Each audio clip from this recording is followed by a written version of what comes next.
Hello everyone, and welcome back to Somnolent Stories. Tonight, we're going to step back in time. We'll leave the noise and rush of the modern world behind and journey to a place that once considered self the center of the universe, ancient Rome. But we won't be focusing on the glory of its emperors or the triumphs of its legions.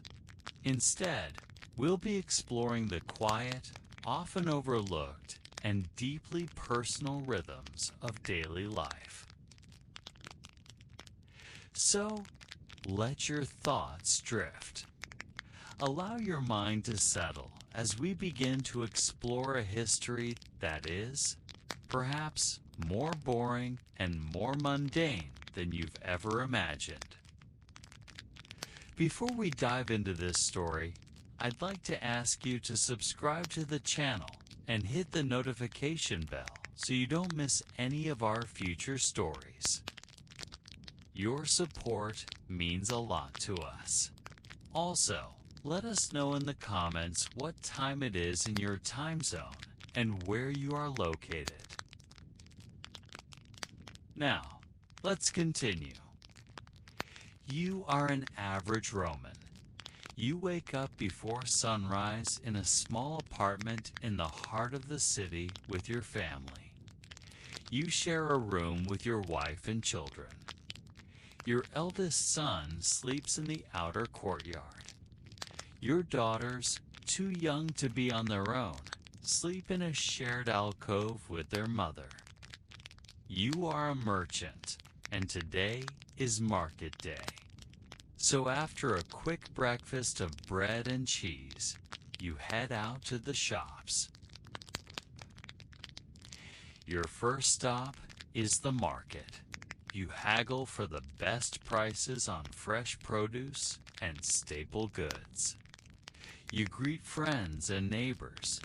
You hear the latest news and gossip. Perhaps someone saw an eagle carrying a dead snake in its beak in the forum, a sure sign of good fortune for the coming year.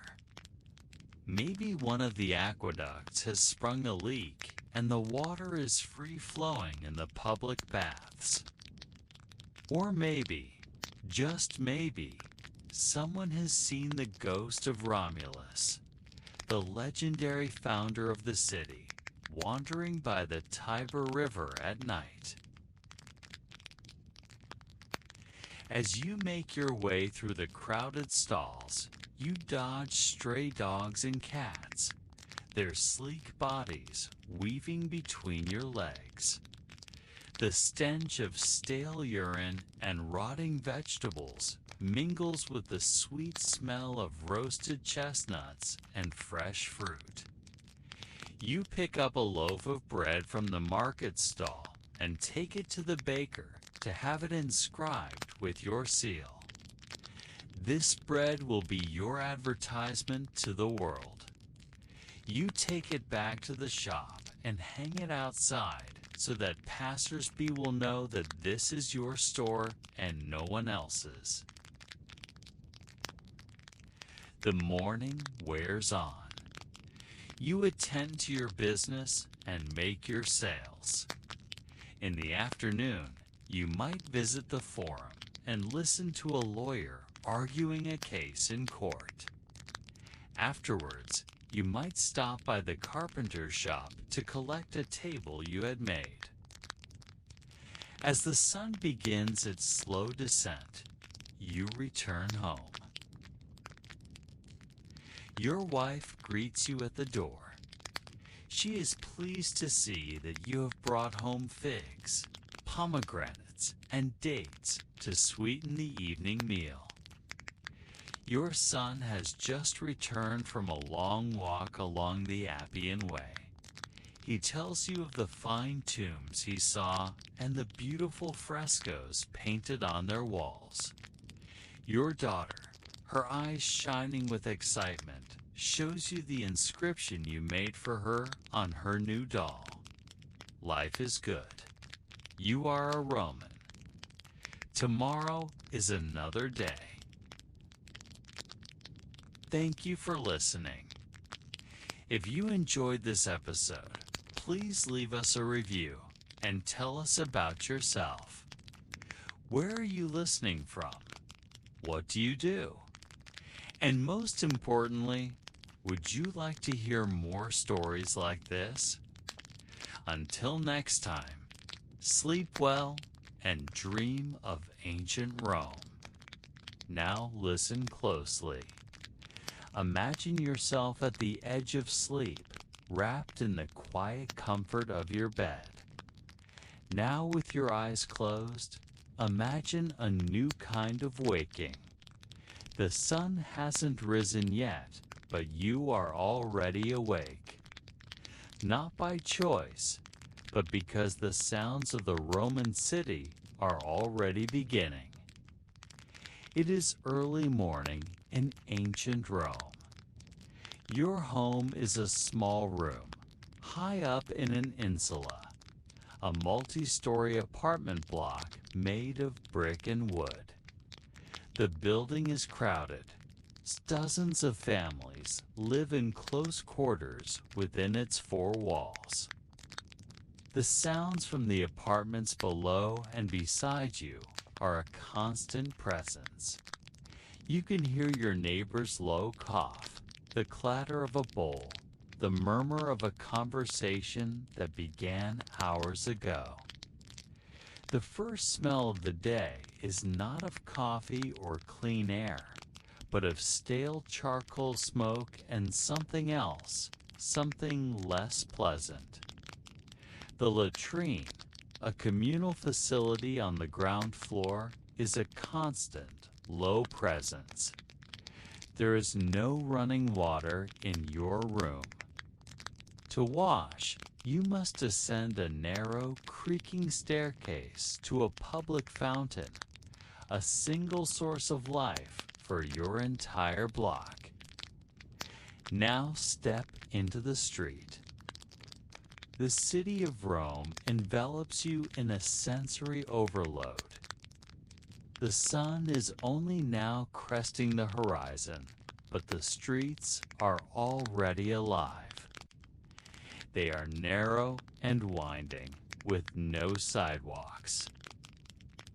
The air is thick with the scent of damp earth and the waste of animals pulling carts. The shouts of vendors mix with the rhythmic clatter of metal on stone from a blacksmith's shop down the street. This is the soundtrack of Roman life, a constant, low hum of human activity, a living sound that never fully fades, not even at night. You step carefully, mindful of what lies underfoot. Human and animal waste, discarded food, debris from a recent fire. There is a constant vigilance required for even the simplest walk. A lack of sanitation is not a detail of history. It is a constant, quiet struggle of daily life. You navigate the bustling marketplace, dodging between stalls laden with fresh produce and the occasional dead cat. There are more interesting things to see. Of course, slaves being sold. Gladiators practicing their fighting skills. Merchants showing off the finest silk and silver. But you have no money to spend here. Later, you find yourself at the baths.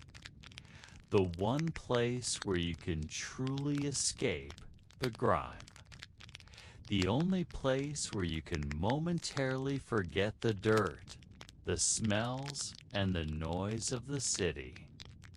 Even here, the air is thick with the scent of bodies and steam, and the sounds of conversations and splashing water echo from the high ceilings. But eventually, it's time to return home. The sun has set, but the city has not. The noise is now a different kind of constant hum, a mix of drunken singing and muffled arguments. You pass a group of men playing dice, their voices loud and boisterous, and you offer them a quick prayer that they won't demand your meager earnings for the entertainment. The risk of fire is ever present. A single carelessly placed lamp in a wooden apartment building could set an entire block ablaze in minutes. You pass a bakery, and the enticing aroma of fresh bread makes your stomach growl. You have eaten little today, and hunger pangs gnaw at your insides. But it's too late to buy anything now. The baker has shut his stall, and the sound of his hammer on the anvil has been replaced by the rhythmic crash of the sea against the city walls. The taverns have emptied out onto the streets, leaving behind the dregs of humanity. The drunken laughter of the evening has turned into angry shouts. A fight breaks out between two soldiers returning from the front, and you hurry past them, hoping to avoid any trouble. You finally reach the safety of your apartment building, the insula, and climb the creaky stairs to your room. The cramped space offers little respite from the chaos outside.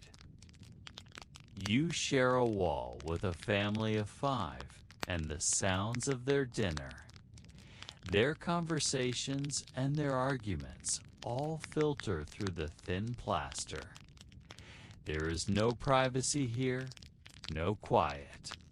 Sleep comes fitfully, if it comes at all. The constant low hum of the city is a lullaby that never ends. You dream of wide-open spaces, of fresh air and quiet, of a life far away from this suffocating city. When you wake again, it is to the sound of hammers and saws from the carpenter's shop across the street. It is another hot, sunny day in Rome, and you know that the symphony of the city will only grow louder. Would you be able to survive a day in ancient Rome? Perhaps you could endure the clamor and filth, the lack of privacy, and the ever-present danger. But would you want to?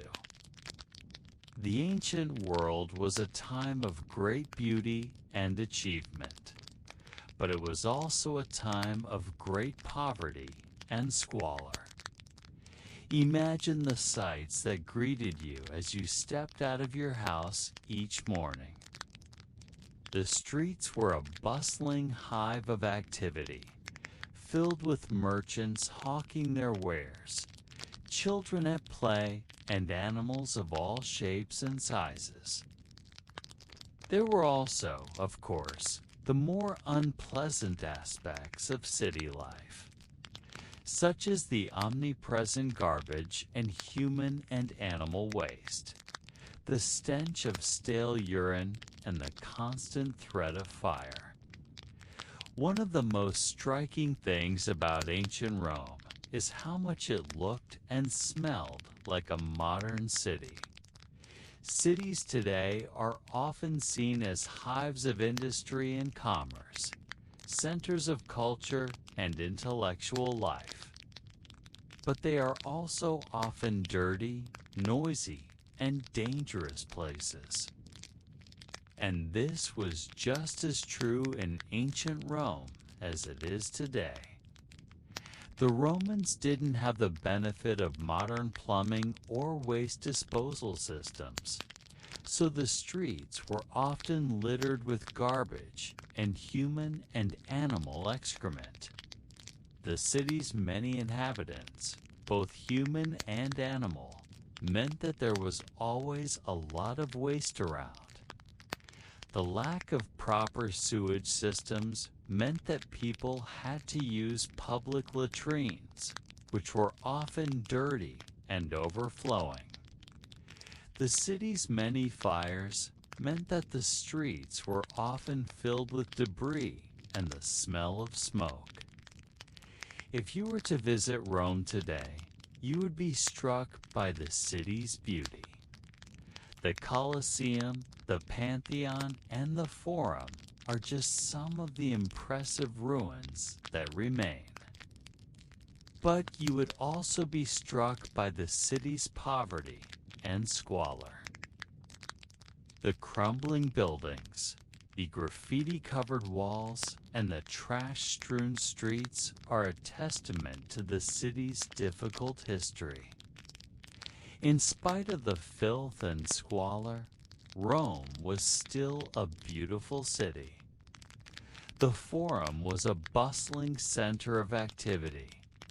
The Colosseum was a marvel of engineering, and the Pantheon was a masterpiece of Roman architecture. The city was also home to some of the greatest works of art ever created. So what would you do if you were transported back to ancient Rome? Would you explore the city's many wonders? Would you try to stay as far away from the trash and filth as possible? Let us know in the comments below. If you enjoyed this experience, we have created similar ones for other historical cities like Alexandria and Athens. We hope you will give them a try and continue to learn with us. Why you wouldn't last a day in an ancient Roman city? Have you ever wondered what it would be like to travel back in time and visit the ancient Romans? Well, let me tell you, it wouldn't be as glamorous as it seems. In fact, you might not even make it through the day. From dangerous animals to public health hazards, here are 10 things that could kill you in an ancient Roman city. Number 10. The Gladiator Games. If you were hoping to catch a glimpse of the infamous Gladiator Games, think again. Not only were tickets hard to come by, but the games were a lot more brutal than their modern counterpart. As a tourist, you would have been an easy target for the gladiators to practice on. So unless you wanted to become a human sacrifice, it's best to steer clear of the Colosseum. No, 9, disease and pollution. The ancient Romans didn't have the same hygiene standards as we do today. In fact, they didn't have any hygiene standards at all. The streets were constantly littered with garbage, and the water supply was often contaminated. Plus, with no modern medicine to treat illnesses, even a simple fever could be enough to take your life. Number 8. Public transportation. If you were hoping to get around town by riding the bus, think again. The only form of public transportation in ancient Rome was a horse-drawn cart. And with the lack of roads and infrastructure, traveling by cart was not only bumpy, but also dangerous. You would have had to compete with pedestrians, vendors, and animals for space on the streets. And with the constant threat of robbery and assault, it's a wonder anyone would dare travel by cart. Number 7. Dangerous animals. If you were an animal rights activist, you wouldn't have lasted long in ancient Rome.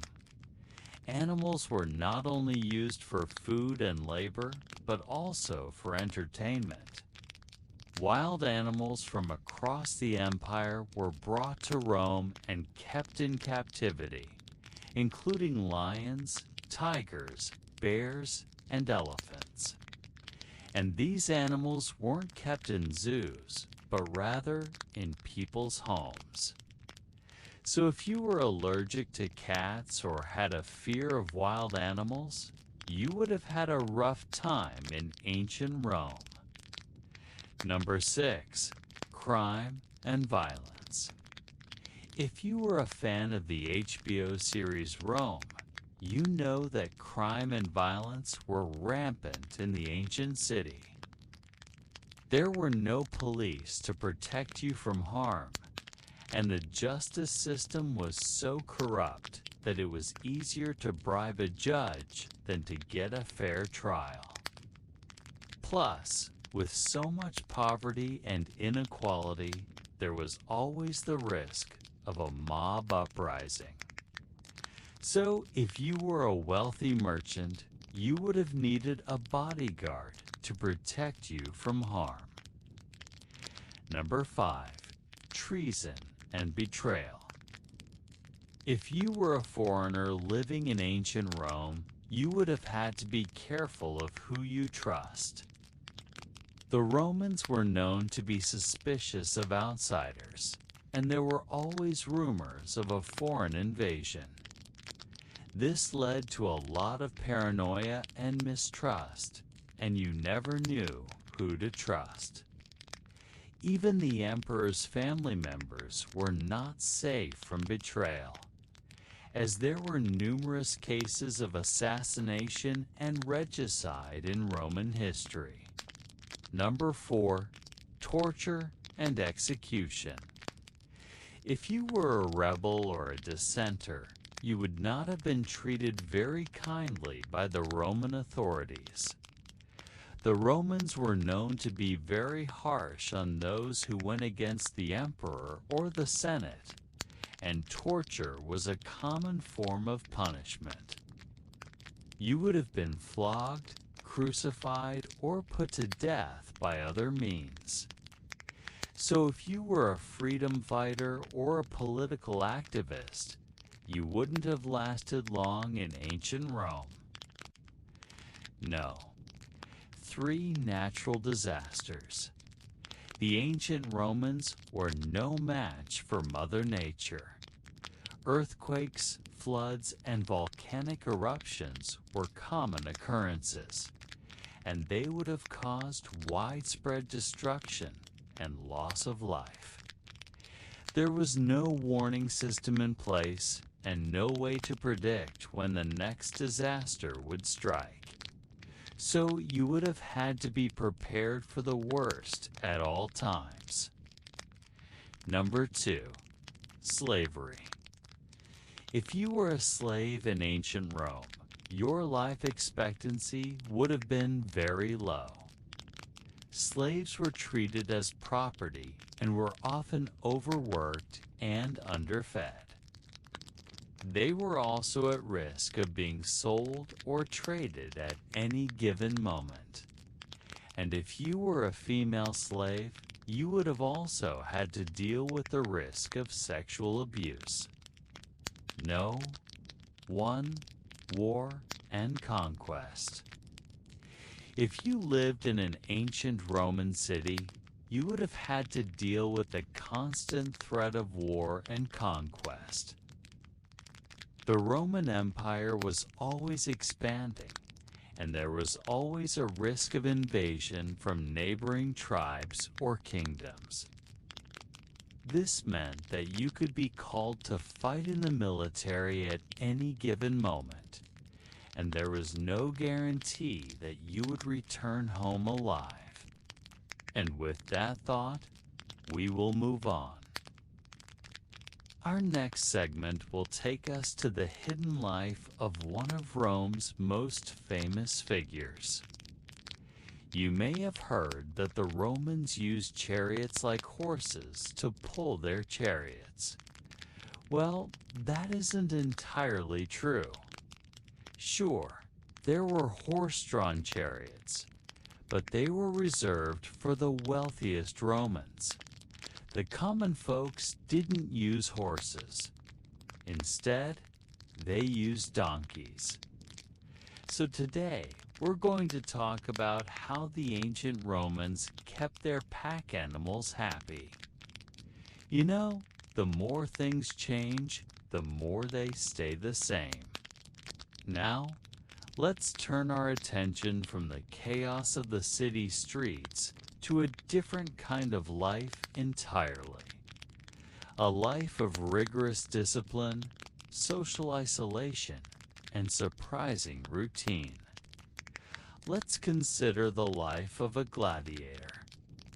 When you think of a gladiator, you likely picture a ferocious warrior, a man defined by the blood and thunder of the arena.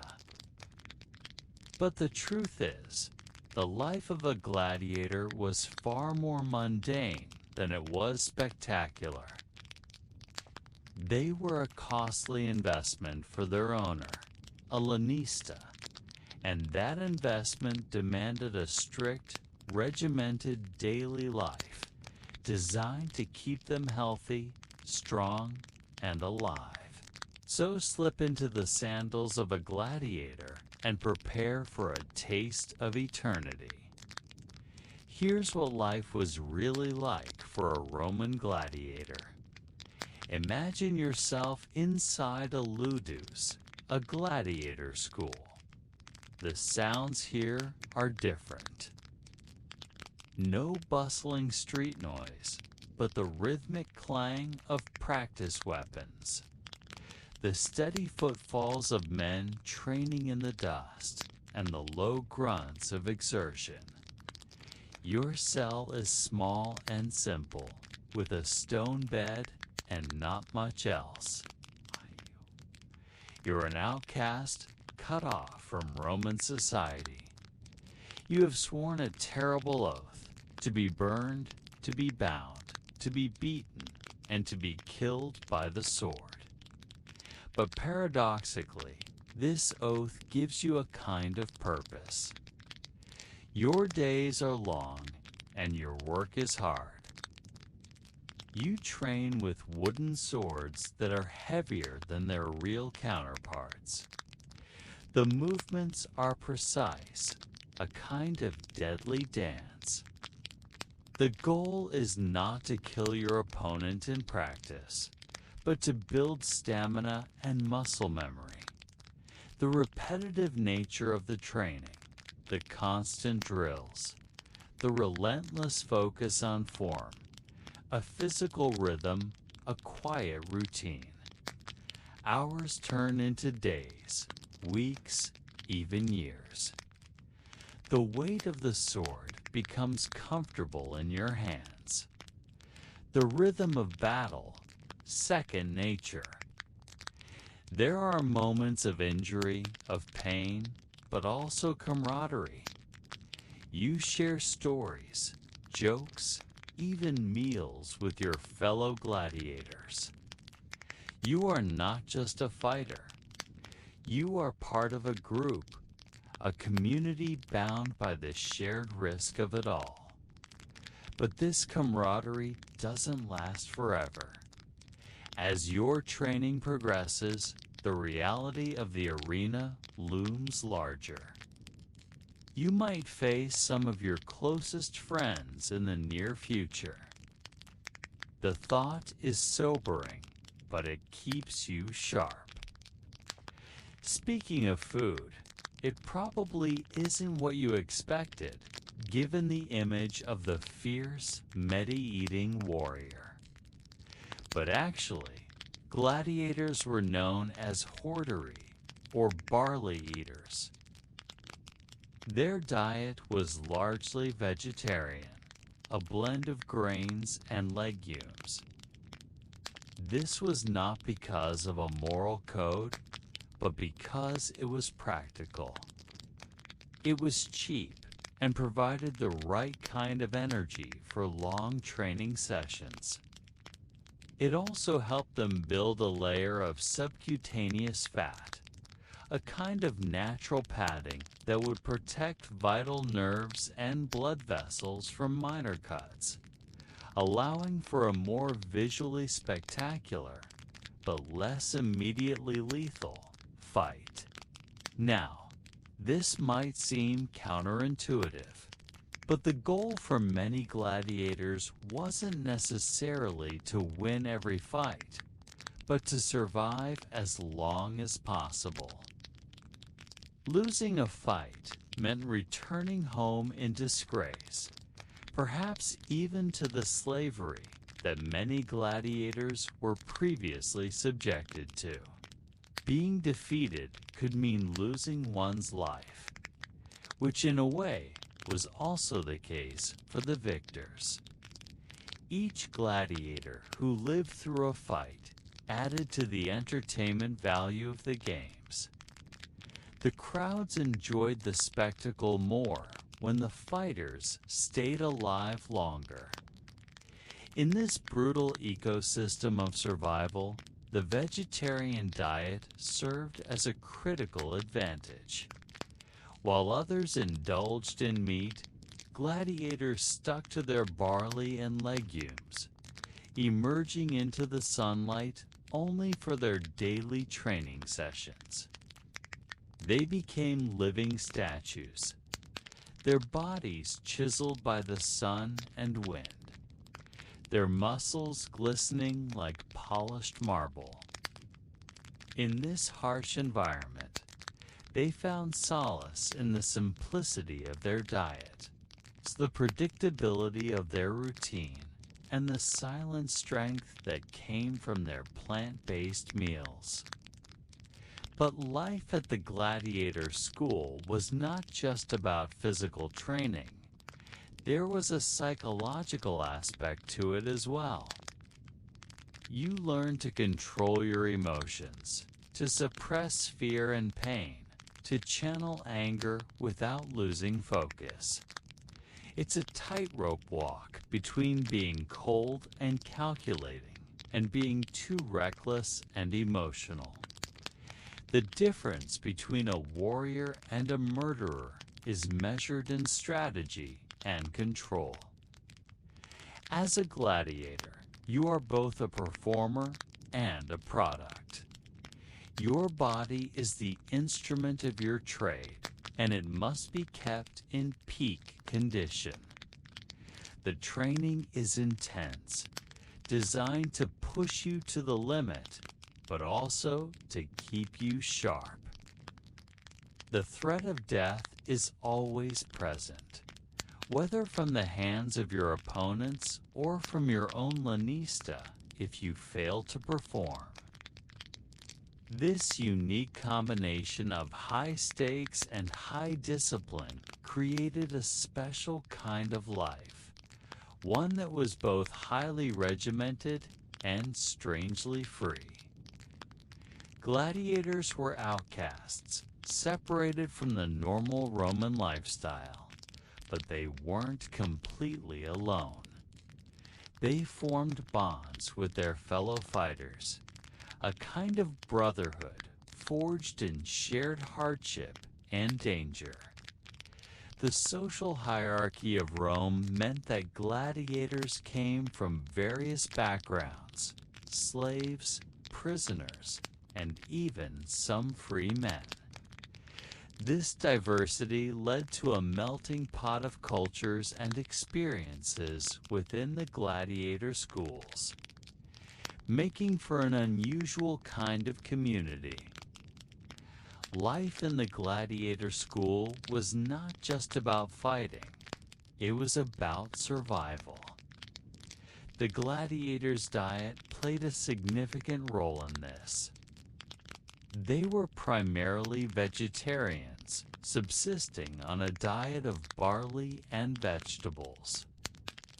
This wasn't just for health reasons, but because it was cost-effective and suited the physically demanding routine. Surprisingly, this vegetarian diet became a key element of their endurance, helping them maintain a level of physicality that kept them both competitive and marketable. Beyond their diet, gladiators developed a strong sense of camaraderie. They lived, trained, and fought alongside each other, sharing stories, meals, and most importantly, the dangers of the arena. This camaraderie was a lifeline in a world where the odds were constantly stacked against them. Yet it was also tinged with a strange melancholy. These men were often thrown into fights to the death, and the bond they shared meant that they could end up fighting against their closest friends. The quiet dignity of a gladiator's life was best seen in the moments away from the roar of the crowd, the stark simplicity of their cells, the gentle routine of their training, and the haunting familiarity of their diet. All painted a picture of a life defined not just by blood and thunder, but also by quiet endurance and an unspoken code of honor. But the quiet life of a gladiator was often cut short by the summons to the arena. For these men, life was a performance. The cheers of the crowd, the clash of steel, the sting of wounds, and the taste of victory or defeat. They were all part of a brutal ballet. But this was no ordinary stage. It was the Colosseum, the largest theater in the ancient world. And for the gladiator, it was the place where the boundaries between life and death were razor thin. The roar of the crowd, the flash of bright colors, the scent of sweat and blood, all faded away. Only the fight remained, the only thing that mattered in that moment. And then, just as quickly as it began, it was over. The fight was done. The cheers returned. The victors were celebrated. The losers mourned or taken away to die later.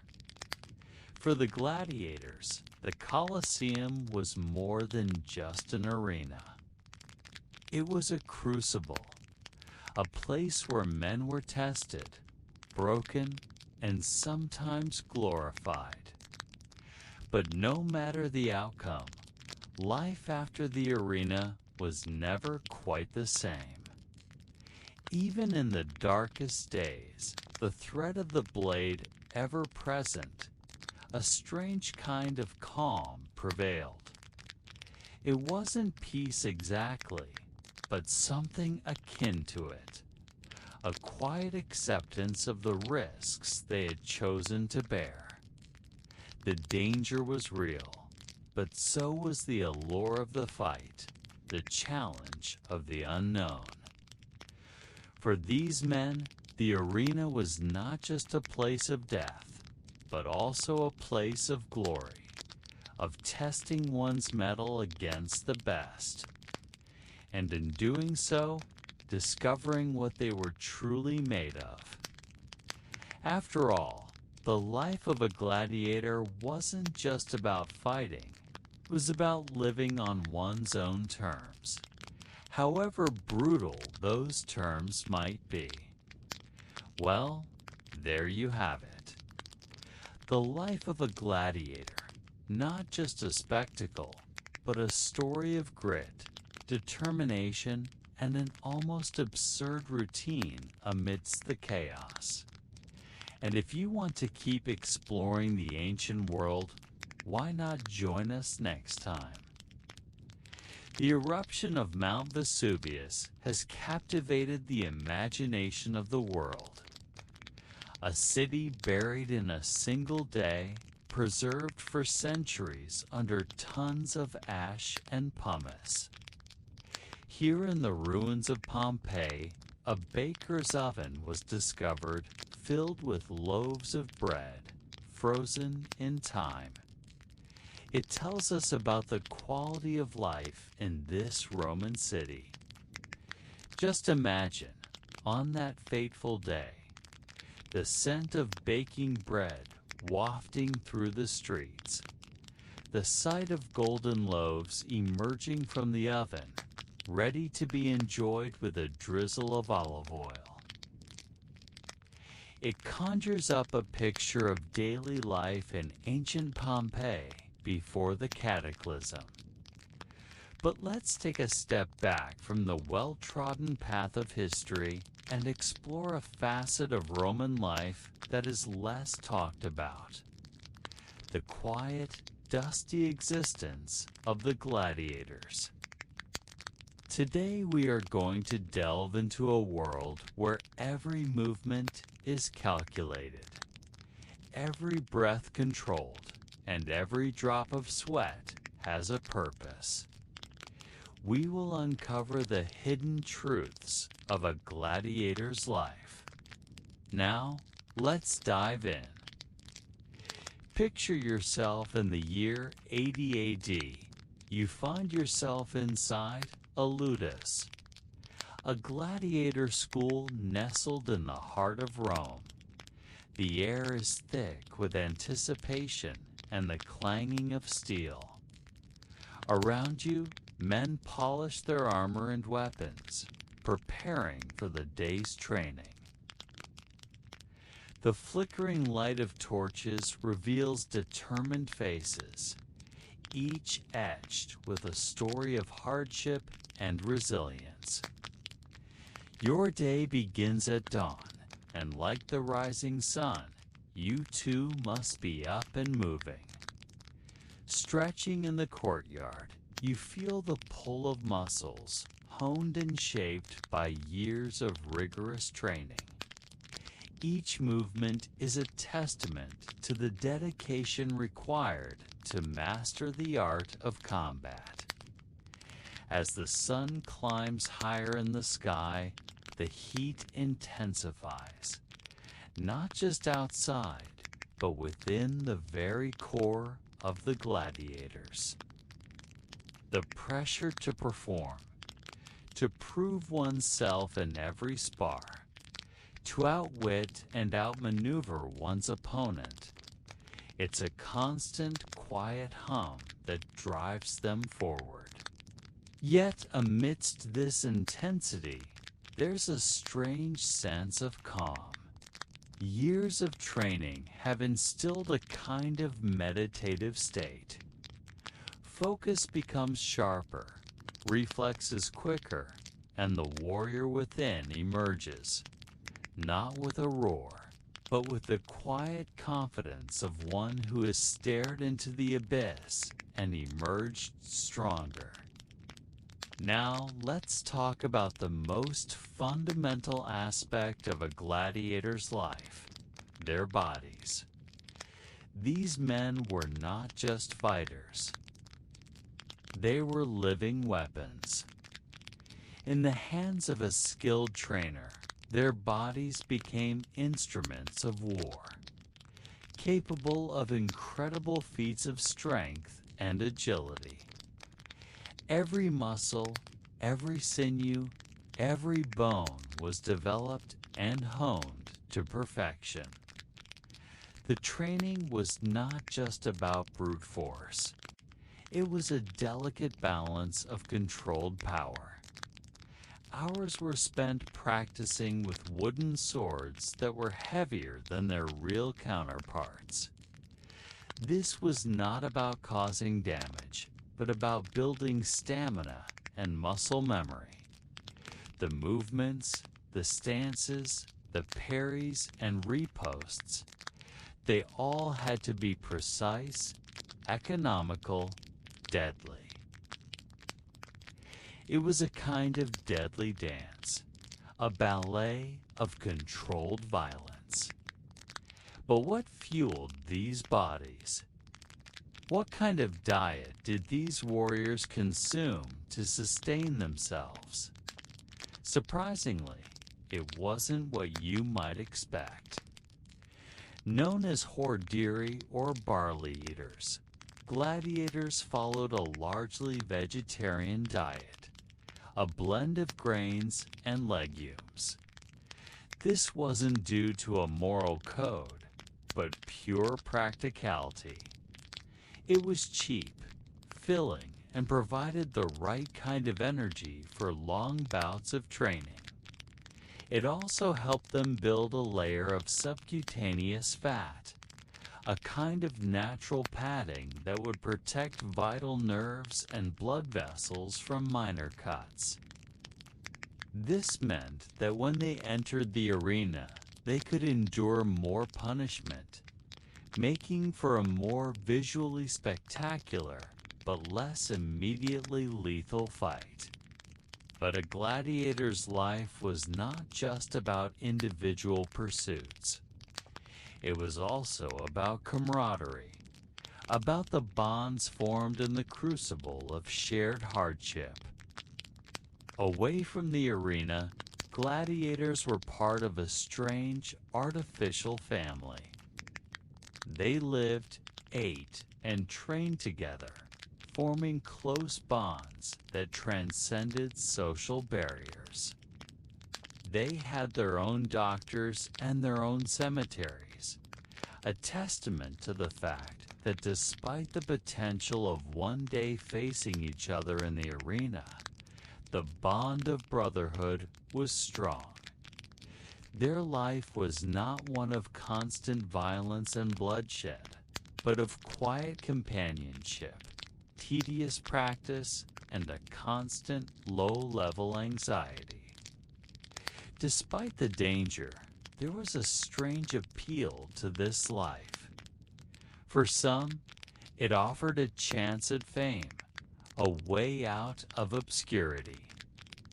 In the cheers of the crowd, a gladiator could hear a kind of validation, a recognition of his skill, his bravery. It didn't matter that this fame came with no legal rights, that as a gladiator he could not vote, could not hold office, and was often denied a proper burial. In that moment of triumph, all that mattered was the adulation of the crowd, the fleeting immortality of a well-executed fight. But the life of a gladiator was a double-edged sword. While some basked in the glory of the Colosseum, others faced a fate worse than death, a slow, agonizing demise. The crowds could be as cruel as they were adoring, their cheers turning to jeers, their excitement morphing into boredom. A gladiator could lose favor in an instant, his life hanging in the balance, quite literally. For a gladiator, the roar of the crowd was his lifeblood. Without it, he withered, becoming just another nameless face in the crowd. The eruption of Mount Vesuvius, which changed the course of Roman history, also serves as a potent reminder of the impermanence of life, of how quickly fortune can turn. It was a stark reminder that even in the midst of glory, one must always be prepared for the unexpected. We've now seen the frantic noise of Rome and the controlled silence of the gladiatorial training ground. Let us move to a different kind of quiet. A quiet that has lasted for almost 2 millennia, preserved by one of history's most famous natural disasters. Imagine a small, bustling Roman city on the Bay of Naples, a place called Pompeii. It is a normal day. The sun is warm, the air is still. People are going about their business. A baker is kneading dough in the quiet heat of his shop. The smell of fresh bread is in the air, a familiar and comforting aroma. This moment, this simple, mundane moment of daily life is about to be frozen in time. In the year 79 AD, Mount Vesuvius erupted, burying the city in ash and pumice. The cataclysm was swift and terrible, but in its destructive wake, it created a remarkable and unintended time capsule. It preserved a city, not in a state of chaos, but in a moment of quiet routine. When archaeologists began to excavate Pompeii, they didn't just find grand temples and villas. They found the ordinary. They found a baker's shop preserved almost perfectly beneath the layers of ash. The grinding stones for the wheat were still in place. The ovens, still filled with the last loaves of bread, were there to be discovered. Picture this scene. The bakery is named Preda.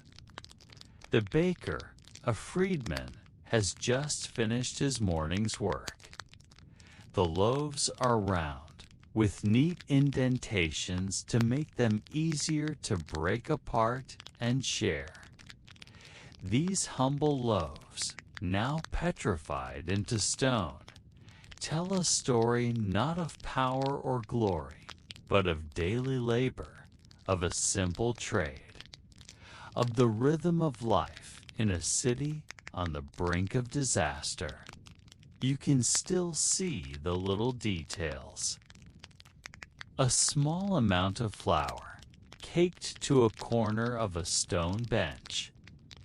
The outline of a bowl where a worker had been mixing a batch. Even the coins on a counter, waiting for a customer. These aren't the dramatic stories of history. They are the quiet truths. The evidence of a life lived, moment by moment, without any knowledge of what was to come. It is a kind of gentle ghost story, where the details of a life long gone are whispering from the dust. This bakery is our point of entry into the lives of those who lived here so long ago. Their names have been lost to time, but their work, their tools, their very imprints in the dust allow us to piece together their existence.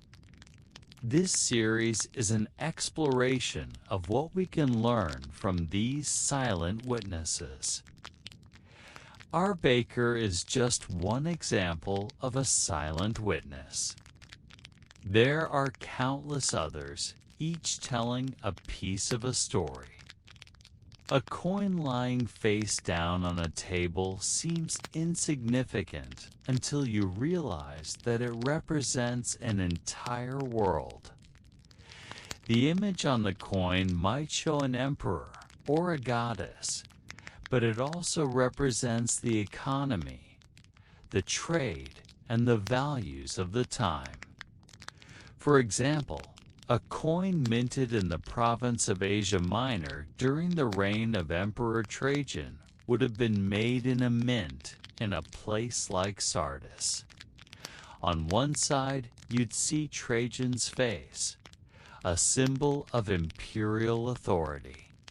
On the other, you'd see the head of the province's patron deity. Perhaps it's Artemis, a goddess associated with the fertility of the land.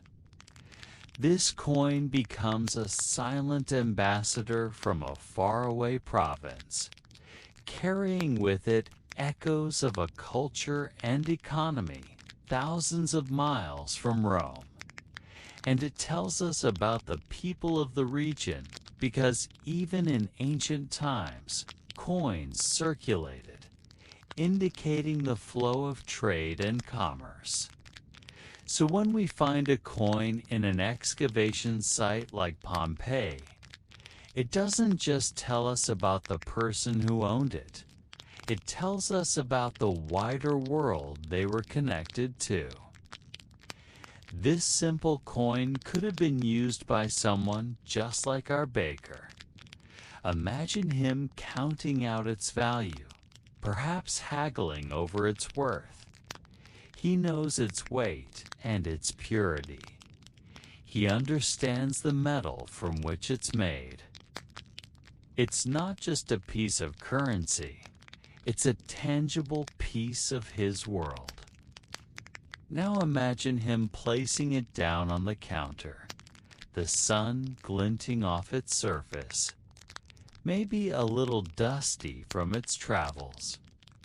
In that moment, this coin isn't just a coin. It's a silent storyteller waiting to reveal its secrets. A stylus is another fascinating silent witness. It's a tool that looks deceptively simple. In the hands of a Roman, however, it would have been incredibly versatile. A stylus was essentially a metal pointer. In Roman times, they were typically made of iron, bronze, or bone. Back then, writing materials weren't as common as today, so a stylus would have been a treasured possession. Picture this. You're in a Roman household and our baker is visiting. Maybe he's delivering some fresh loaves to a wealthy family. In their home, you'd find all sorts of surfaces where a stylus would have been put to use. Think of a wooden writing tablet covered in wax. That wax surface was ready to receive messages or records. With a stylus, the baker could dip his finger in ink, press it against the wax, then trace letters and words. These weren't permanent markings, so after use, the wax could be smoothed out again, ready for the next message. This stylus would have seen many such uses. It could have recorded the receipt of goods, the details of trades, or even personal notes. Each mark it left behind told a story. And if we could read those markings today, they'd reveal a lot about the people who owned this stylus. They'd show us what was important to them, what they bought, what they discussed, what they valued.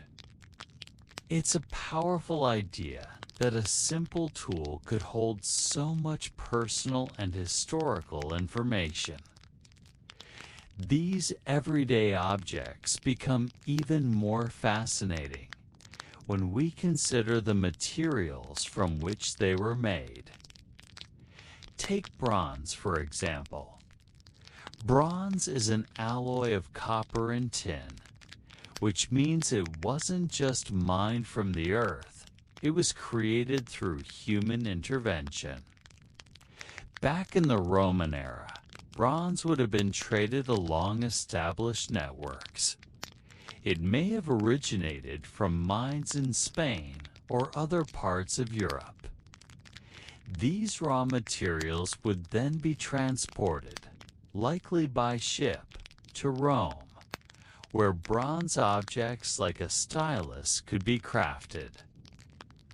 This stylus itself could have been made by an artisan who specialized in metalwork, part of a guild of bronze workers passing on their skills.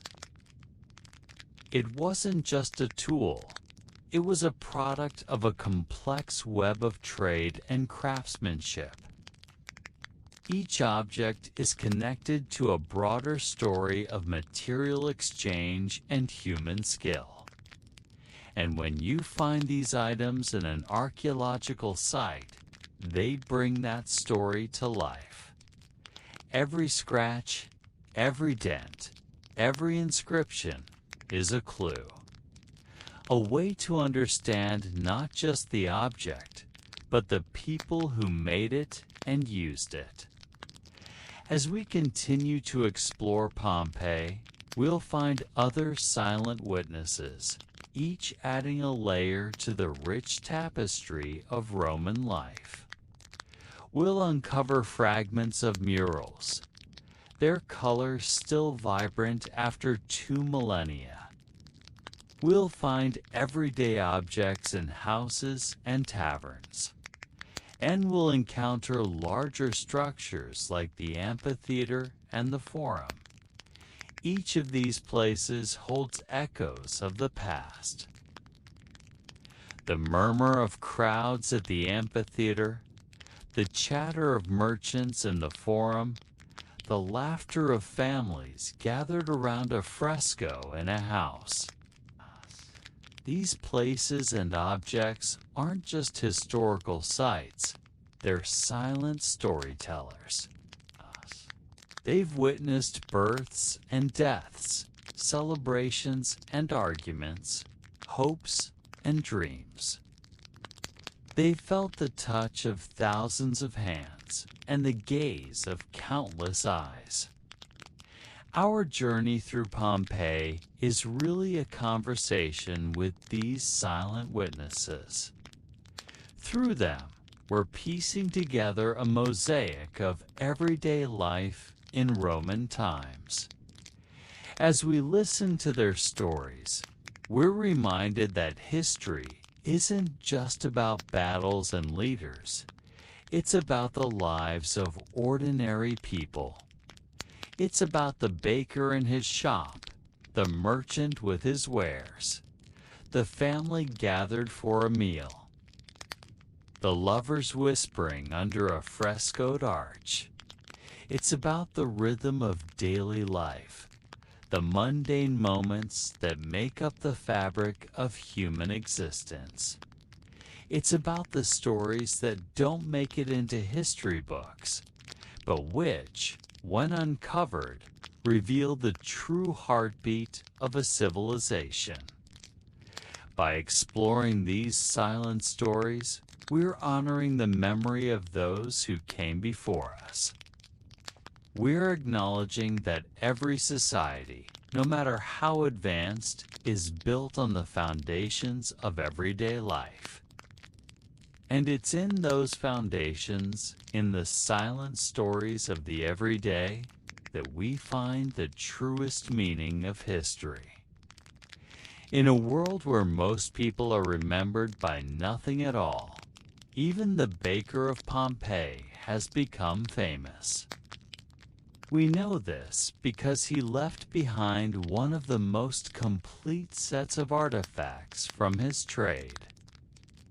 He was a man who got up early, kneaded dough, and put bread in the oven. A simple life, but one that has resonated with us across almost 2 millennia. It's easy to romanticize ancient ruins. It's more fun to imagine what it must have been like to live in the time of gladiators and emperors, rather than to think about the everyday lives of ordinary people. But sometimes the little things can be the most telling. We tend to remember history through its big moments, plagues and conquests, revolutions and reforms. And those events certainly tell us something about how the past unfolded. But in the grand sweep of things, they only represent a tiny fraction of human experience. History isn't just about kings and conquerors. It's also about bakers and builders, mothers and merchants, lovers and liars. All of the little things that made up their days, the conversations they had, the tasks they performed, the meals they ate. Those are the things that really bring the past to life. The baker's story is not a tale of bloodshed or conquest, but it is no less important for being told. His name was Marcus, or maybe it was Lucius or Titus. That's because we don't know anything about him except for his occupation. He might have been a slave, though it's equally possible that he was free. We don't know if he was married, if he had kids, if he liked chariot racing or gladiator combat. In fact, we don't know anything about him at all. What we do know comes from his shop, which happened to be perfectly preserved in the ash and pumice that rained down on Pompeii. When Mount Vesuvius erupted in 79 AD, the shop was located in the southwestern corner of the ancient city, tucked away down a narrow lane between two insulae or apartment blocks. These insulae were typical of any number of cities throughout the ancient Mediterranean. They were made up of multiple stories of apartments, each housing a variety of people, both rich and poor. In the case of Pompeii, these two particular buildings faced a small square that contained a fountain. This would have been a common place for people to gather and socialize, perhaps while discussing the latest gossip or debating the merits of the current emperor. Nearby was the Forum, the center of civic life, where people went to shop, do business, and attend public events. And just beyond that was the amphitheater, which could host athletic competitions, theatrical performances, and mock sea battles. So the baker's shop was conveniently located near the center of town, but far enough away to be quiet. It was a perfect spot to run a small business. In fact, archaeologists believe that the building may have originally belonged to the baker's father, who passed it on to him when he retired. On the ground floor was the bakery itself, complete with an oven and storage area. Above that was the family's living space. In total, the structure measured just under 2,400 square feet. And judging by the amount of equipment inside, the baker likely employed a few slaves to help him with the work. But what did his workday look like? Well, we can get a sense of that from similar shops that were found throughout the Mediterranean. He probably woke up before sunrise and immediately set about preparing his ovens for the day.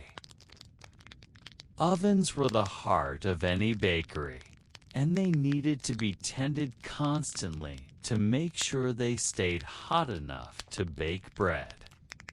In the case of this particular oven, it was fueled by burning wood, and nearby archaeologists found the charred remains of boxwood, laurel, and pine.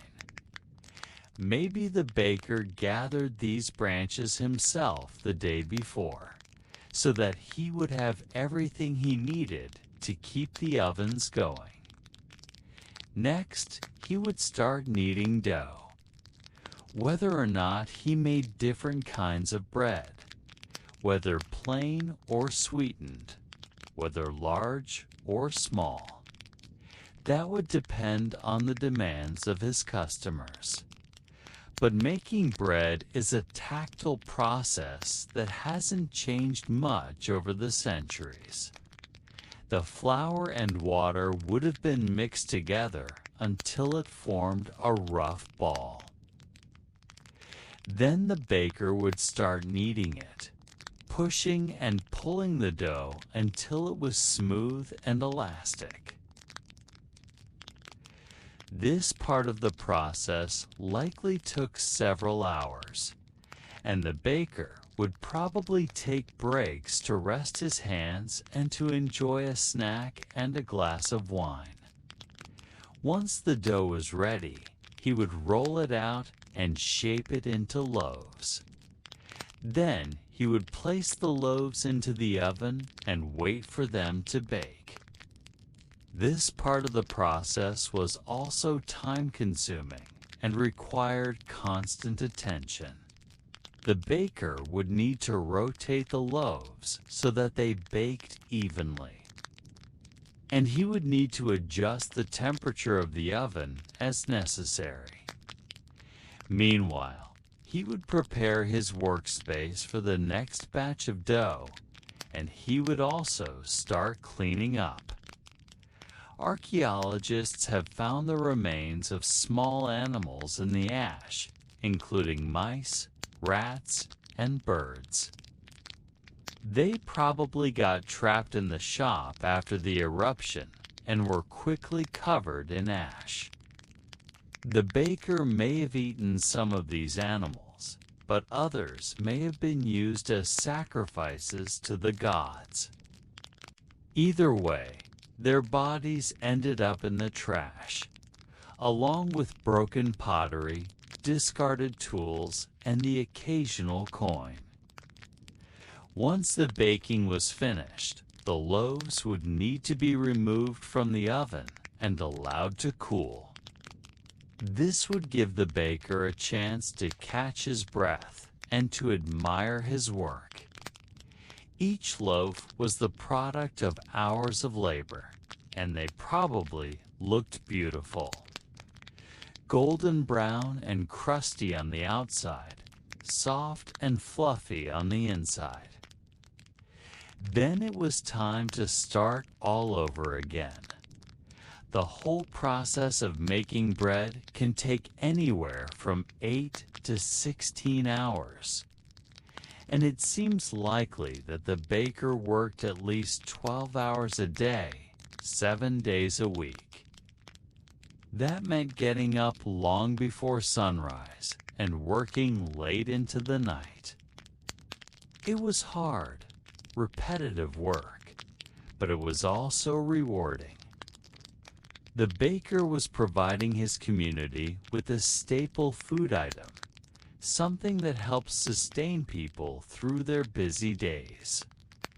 He would have gotten to know his customers, many of whom were probably regulars. Some would stop by for a quick chat, while others would place an order for later that day.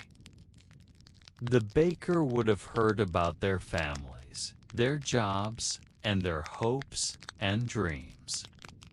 And in turn, he would have shared stories about his own life, if he was free, or about the lives of his ancestors, if he was a slave.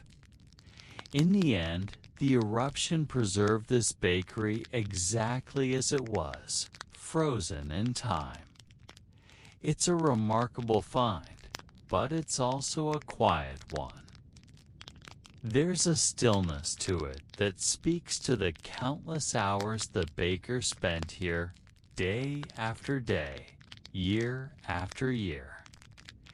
It's a stillness that's both haunting and beautiful, a reminder that even the most ordinary lives are worth remembering.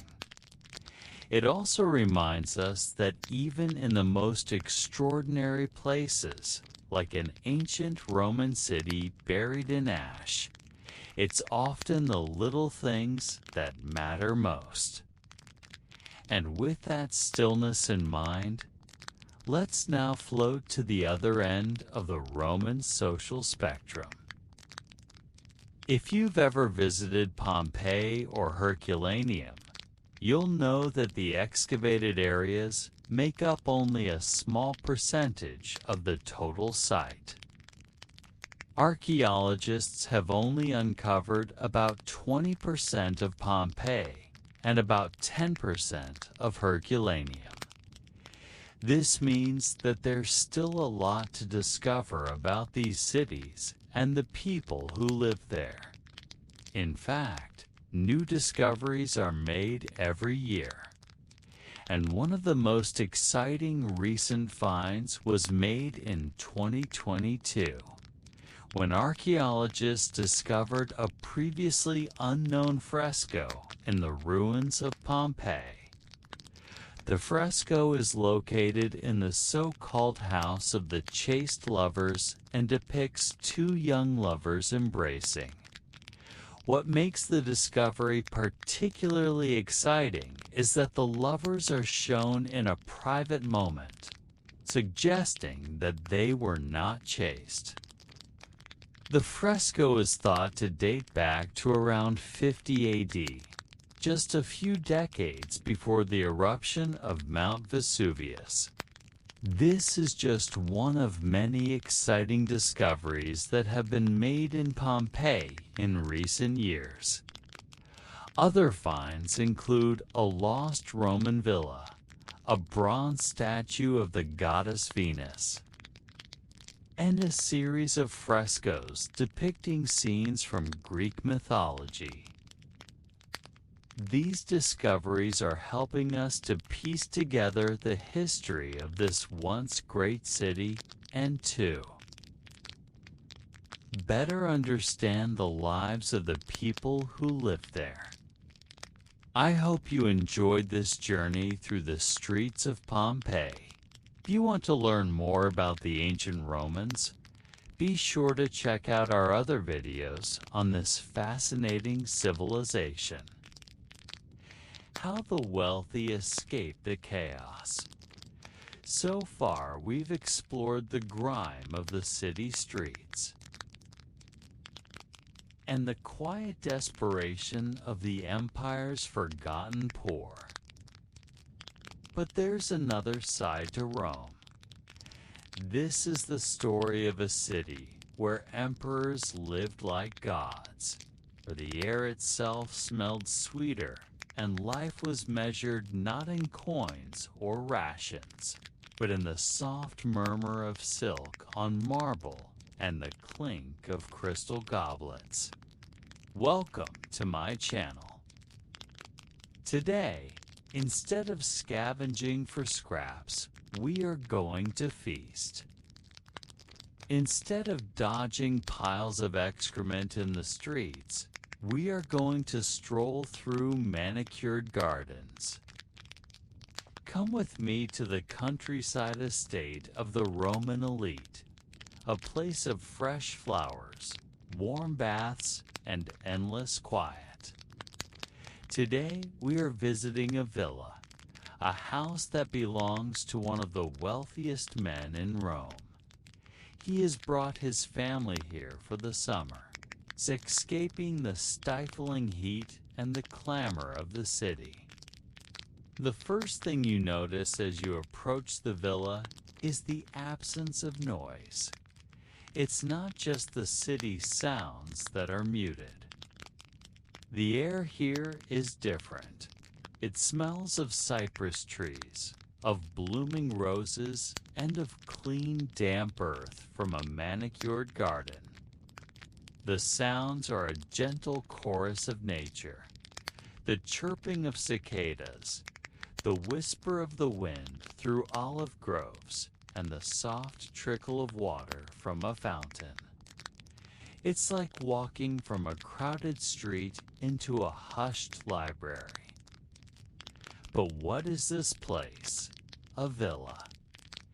Villas were the country estates of Rome's wealthy, places where aristocrats and emperors came to escape the clamor of the city.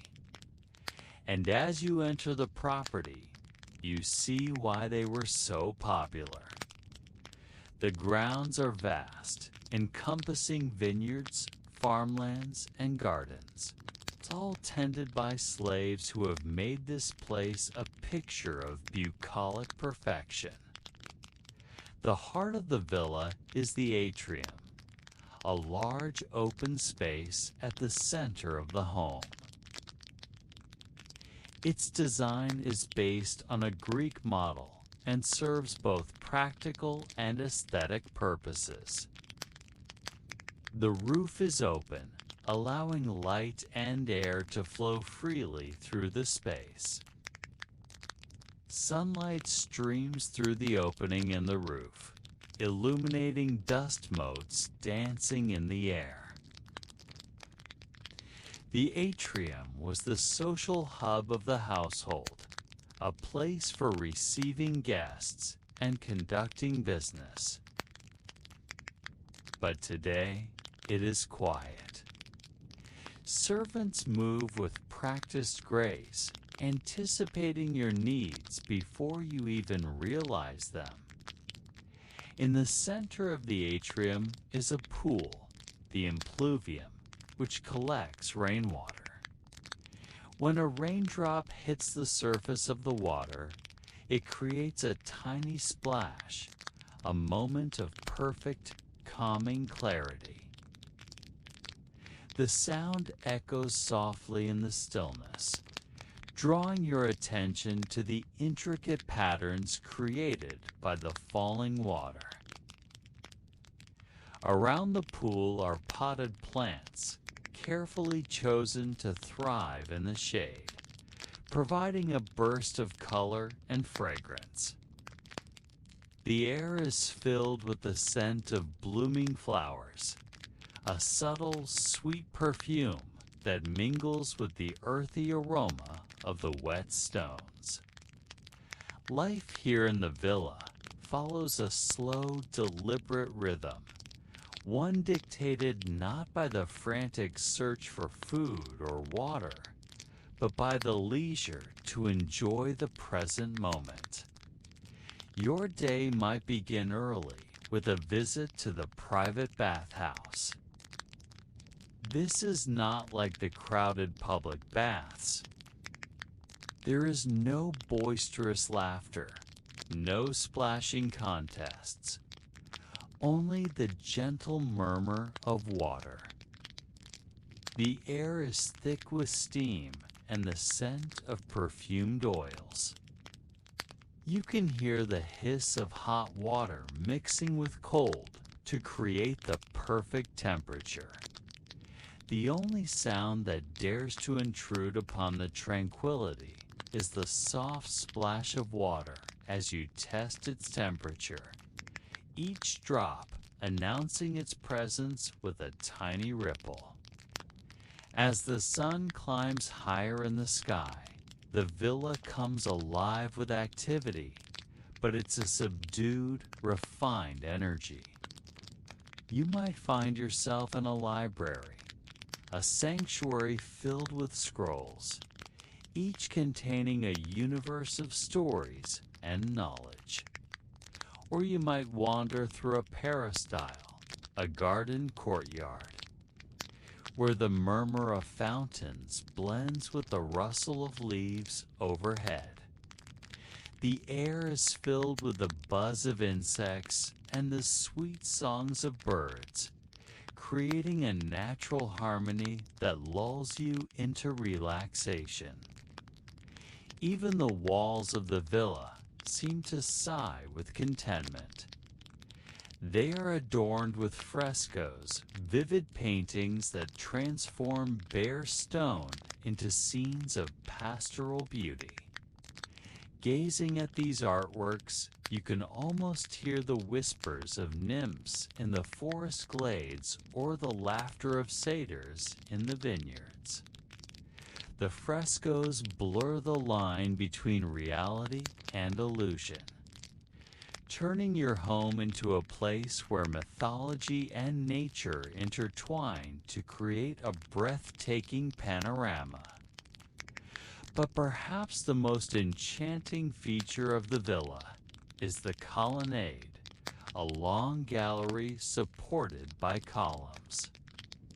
Walking along these colonnades, you feel as if you are strolling through a tunnel of living green. The air is cool and fragrant, the sunlight filtering through the leaves overhead, dappling the ground in emerald and gold. The only sound is the gentle whisper of the wind through the trees and the soft murmur of your own footsteps on the stone floor. As the day begins to wane, the villa settles into a golden quiet. You might spend the evening reclining on a couch, sipping wine and listening to music. The notes of a lyre or a flute drift through the open windows, mingling with the scent of blooming jasmine. The sound is soft, lilting, perfectly complementing the vibrant colors of the dying day. The sky blazes with hues of orange and purple, and the distant hills are painted in shades of violet. The evenings are often spent dining. The meal is not a hurried affair.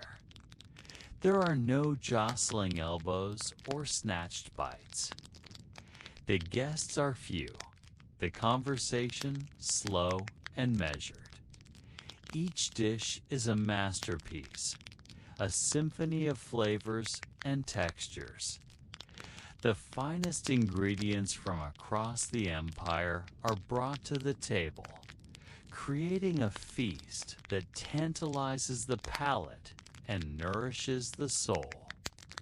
The wine flows freely, adding a rich, heady note to the evening's symphony. Each glass is a celebration of life, a toast to friendship, to love, to the very essence of existence. And through it all, there is a pervading sense of quietude, a world away from the clamor of Rome. Here in the villa, time seems to slow down. The relentless march of the clock is replaced by the gentle tick-tock of a sundial. The worries of the world fade into the background, muted by the soothing murmur of flowing fountains and the rustle of leaves in the evening breeze. This was the ultimate form of escape for the Roman elite. They built their lives around a deliberate detachment from the noise, the smells, and the struggles of the common people. Their comfort was not just a luxury. It was a way of creating a new kind of rhythm, a new kind of silence. Their daily life was a quiet, steady flow, a calm oasis in a world of constant struggle. Their homes were sanctuaries, not just from the chaos of the outside world, but from the chaos within. For in this world of privilege, noise and crowds could be just as dangerous as the barbarians at the gates. So come and lose yourself in the tranquil embrace of this idyllic retreat. Let the gentle murmur of fountains soothe your soul and the lush greenery rejuvenate your spirit. Escape with us to a place where life's only urgent sound is the whisper of the wind through the olive groves, inviting you to embrace the art of doing nothing.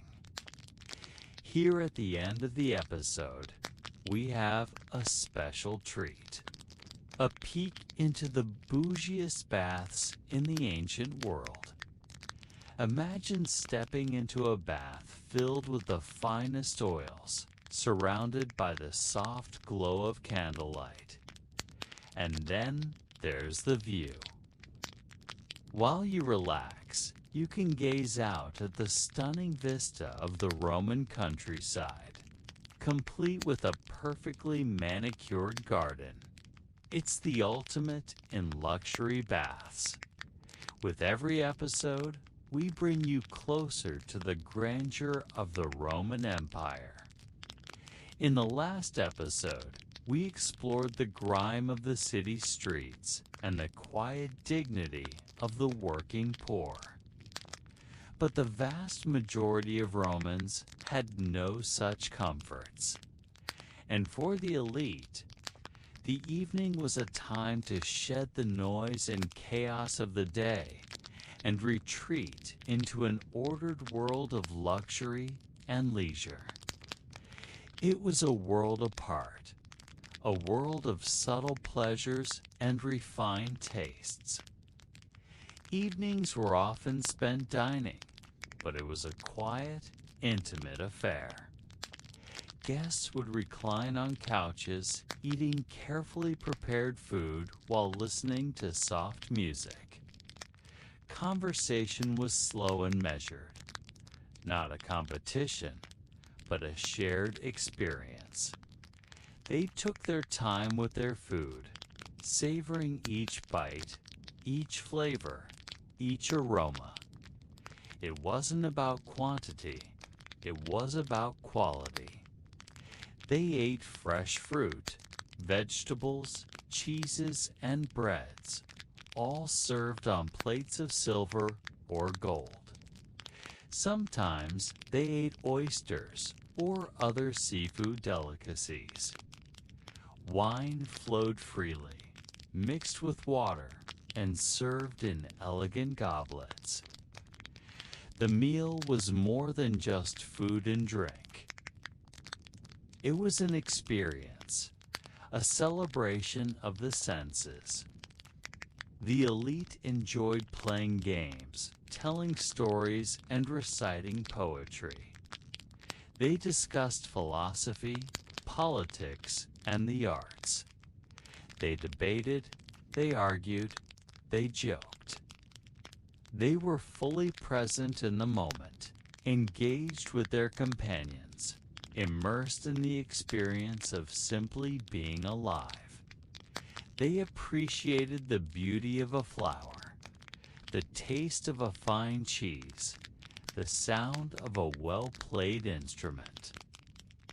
They found joy in the small things, in the simple pleasures of life.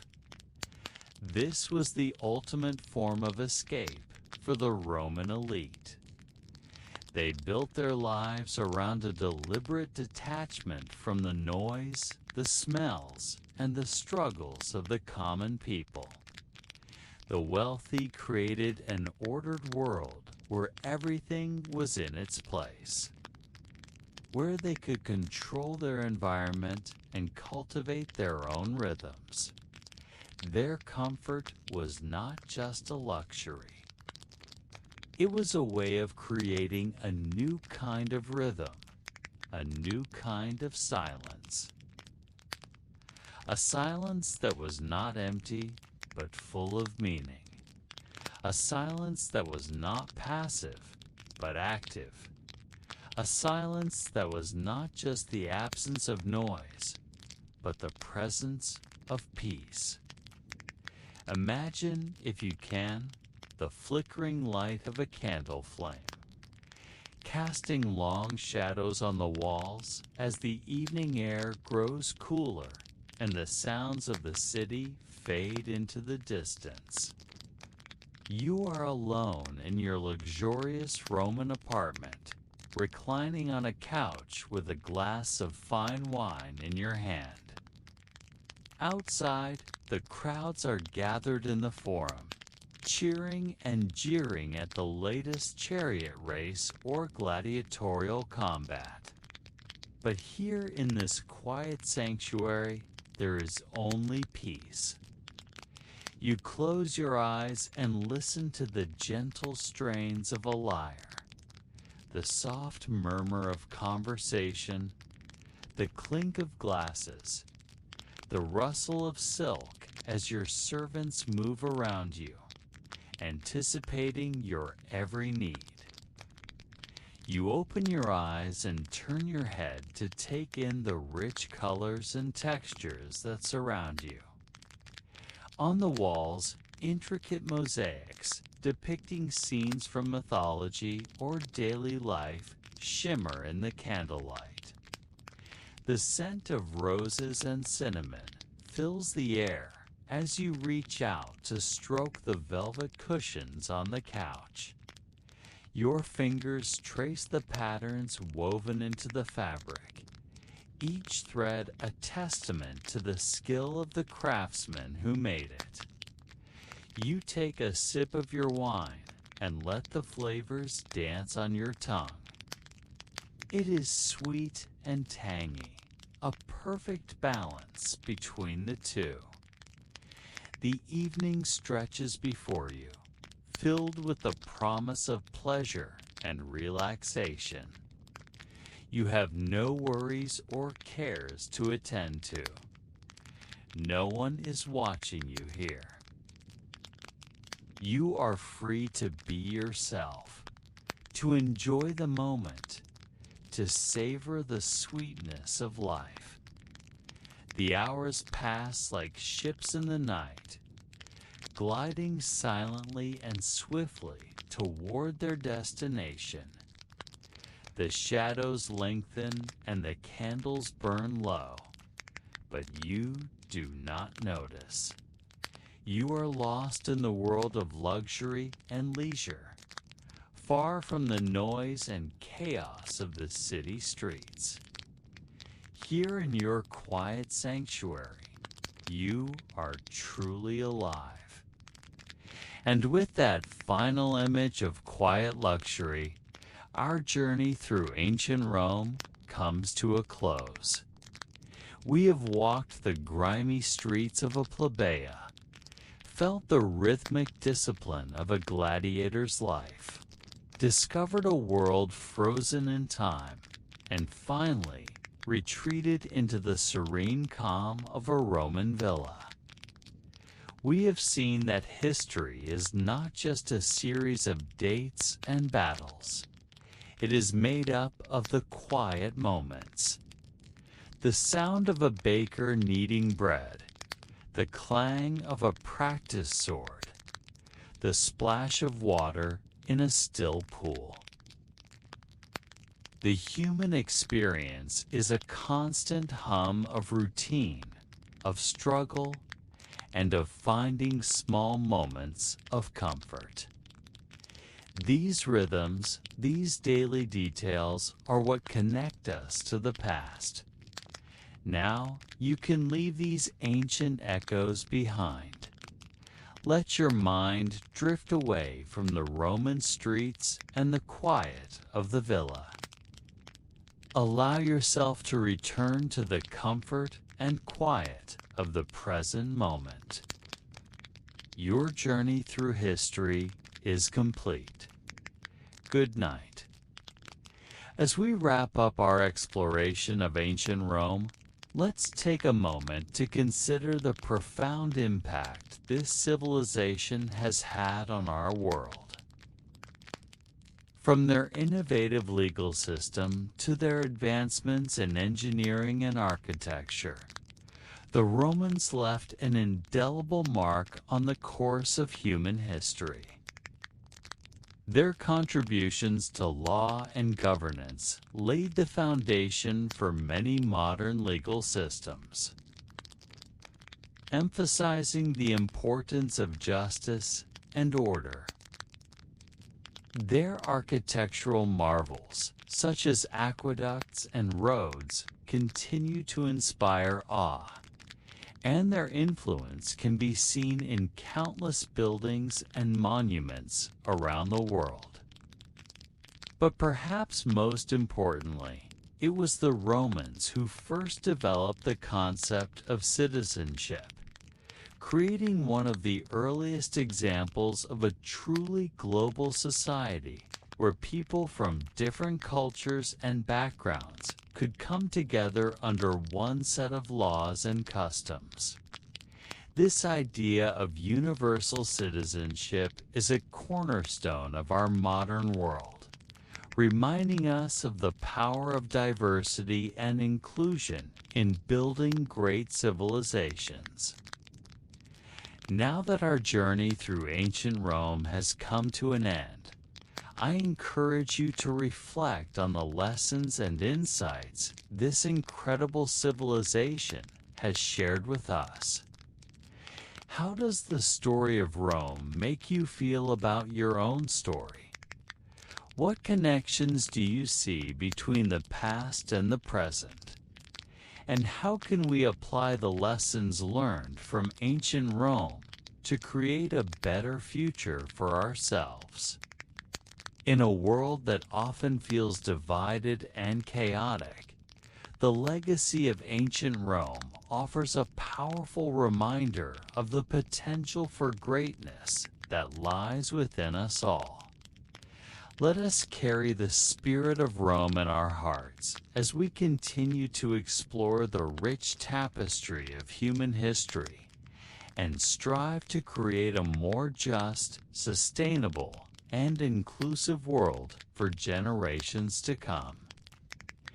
The echoes of Rome may fade into the distance, but the lessons they teach will resonate throughout time. As we bring our journey through ancient Rome to a peaceful conclusion, I invite you to embrace the serenity of the present moment. Just as the Romans found solace in the beauty of their gardens and the tranquility of their villas, I encourage you to seek out moments of peace and quiet in your own life. Whether it's taking a quiet walk in nature, enjoying a cup of tea in solitude, or simply closing your eyes and appreciating the stillness around you, these moments of solitude can be incredibly grounding and rejuvenating. Remember, even amidst the noise and chaos of everyday life, there is always room for stillness and reflection. By embracing these moments, you can find a sense of balance and clarity that will help you navigate the challenges and opportunities that lie ahead. So go now and embrace the peace that awaits you. May your days be filled with the simple joys of life, and may your nights be filled with peaceful dreams. Until we meet again on new adventures, farewell. You might think that the loud, bustling streets of ancient Rome would never appeal to you. Well, maybe not the streets themselves, but the energy, the excitement, the feeling of being in a place full of possibility that can appeal to anyone. You see, Rome wasn't just a place. It was an experience. A place where East met West and ideas collided, creating something vibrant, exciting, a little dangerous, but ultimately unforgettable. And today, you have experienced a little bit of that magic with us. You walked those bustling streets, explored the grandeur of public spaces, and delved into the quieter corners of private villas. You witnessed the drama of gladiators and senators, the ingenuity of aqueducts, and the artistry of mosaics. And hopefully, you began to understand how Rome's grand story unfolded not just in the Colosseum and the Forum, but also in the small, quiet moments of daily life. So, as we say goodbye for now, remember the spirit of Rome, the spirit of adventure, discovery, and resilience. gods. Keep exploring, keep asking questions, and keep seeking out the hidden stories that make our world so fascinating. And when you do, think of Rome, the city that never ceases to amaze. But wait, don't go just yet. There's more to discover. If you want to dive deeper into the world of ancient Rome, we have some exciting extras waiting for you. Check out our other episodes, each offering a unique glimpse into this captivating civilization. Want to learn more about the rise and fall of the Roman Empire?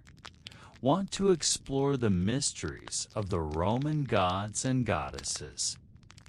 Or perhaps you're fascinated by the lives of the emperors who shaped Rome's destiny. We have it all. And if you're eager to continue your journey through history, don't forget to subscribe. New episodes are released every week, each taking you to a different corner of our planet's captivating past. With each passing episode, you'll feel like you're walking alongside the ancient Romans, experiencing their triumphs and challenges firsthand. So why wait? Click the subscribe button now and join us on this incredible adventure through time. Who knows where your journey will take you next? And if you found this episode intriguing, please show your support by liking this video. Your support helps us continue creating engaging and educational content that brings history to life. So take a moment, show your support, and let us know what you find most fascinating about ancient Rome. Together, we can keep the legacy of this remarkable civilization alive.